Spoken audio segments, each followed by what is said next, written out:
In this video, I'm gonna walk through the three-step process of going from side hustle to main hustle. So first things first, I'm gonna define a side hustle as a main hustle that has not gained enough size to support you financially. And this is an important delineation because if you're just trying to make side money, then to me, that's a distraction from what your real main hustle is, which is probably your career. If you have a career or you have a job, then I'm a big advocate of the reason you should have this job is because you're trying to learn and earn, and it should be probably geared more towards learning than earning, especially in the first decade. Once you have some of those learnings, if you want to just make your own money, then you take the skills you have and you have to make your side hustle really your main hustle. And my objective here is to, number one, first secure your family financially, which means live underneath of your means with just the income from your job. Your side hustle will also hopefully start making some income. Once I have a certain amount of savings, which for me would be like 6 months of living is what I would feel comfortable with before starting my next thing. And it's exactly what I had when I started my gym. I saved 50 grand from my consulting job over 2 years, living far under my means, only making 50,000 a year. In order to have a safety nut to make the next step, I'd save $50,000.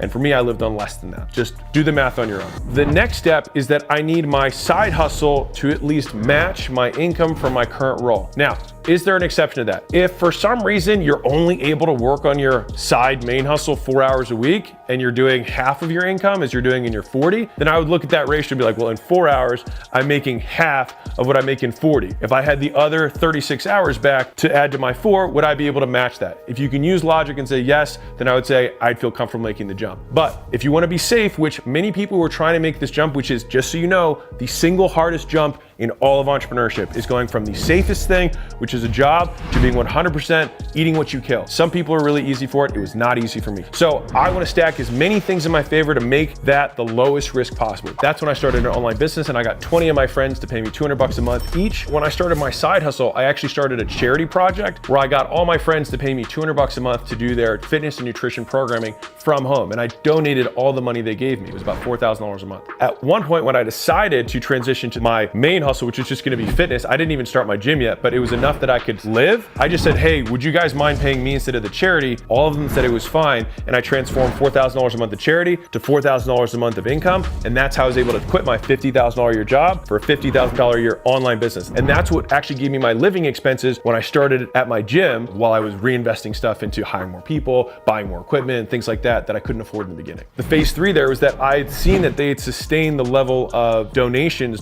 for a 6-month period. And then when I asked them to go to 4 payment, that was my big risk, and they said yes. And so then I felt confident that I had sustained this level of income from my side hustle for an extended period of time, and that ultimately gave me the confidence to jump into the new thing. And to be fair, I actually moved locations during that period of time and dramatically cut my overhead. So like, I was saving really aggressively, but when I wasn't sure that the money was gonna come in, my rent was first 0 because it was just the gym. But before that, just when I got to California, I just rented a bedroom from a guy that I met at the gym for $400 a month. And he wanted me to live there because he wanted to get fit. He gave me that discount, and that's, I mean, use what you got, right? And so I would meal prep every Sunday with him. And so he got a little bit of value from that, which I got to have a discounted payment. And sometimes he'd chip in on groceries for my food. Like, I've maintained my relationship with that guy for a decade now. Some of those early people who help you out, I think it's always worth remembering them. And so for my first phase of saving up, I saved $50,000, making $50,000 a year over 2 years, which means I was living on like a third of what I could possibly live on at that time, because I wanted to save up this nut to go all in on the thing I wanted to do. Now, I didn't know how sustainable that was, and this is probably something you might not have thought of, is that I want to sustain that level of income for 6 months.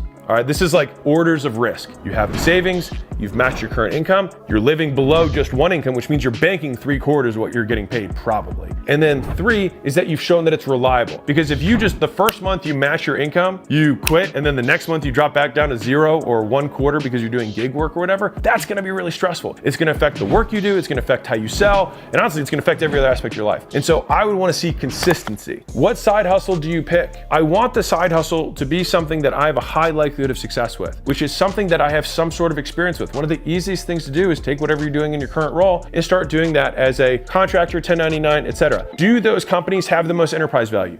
No, but you can make some money and learn some basic skills in business that you would have no other opportunity to learn. You'll learn how to hire people, you learn how to fire people, learn how to have hard conversations, learn how to drive initiatives, you learn how to market, you learn how to sell to get new business, you learn how to contract an invoice, you learn how to process payments, you learn how to set up an LLC. There's lots of things that you have to learn just going 0 to 1. Now, if you have a longer time horizon to do that, you'll figure those out as you go. But I would say that you don't need to be perfect on the first pick. You just need to be directionally correct. And the first direction is, I'm gonna be an entrepreneur. So if you make the first jump, you've already taken the biggest jump in the right direction of what you ultimately wanna do. It is very, very, very rare that long-term entrepreneurs' first business is their last business. Look at every single person that you aspire to and look up to in the business world, with the exception of Zuck and Bezos. The thing that they started is not the thing that was their biggest thing. Andy Frisella had some direct response, brick and mortar store thing, and he was like painting lanes in parking lots. I think Ed Mylett was like selling insurance stuff. I was doing personal training online. What you start with is not what you're going to end with, but it will give you the stepping stones that are necessary to get to the higher leverage opportunity. In my opinion, one of the bigger mistakes people make is they try and go to the big leagues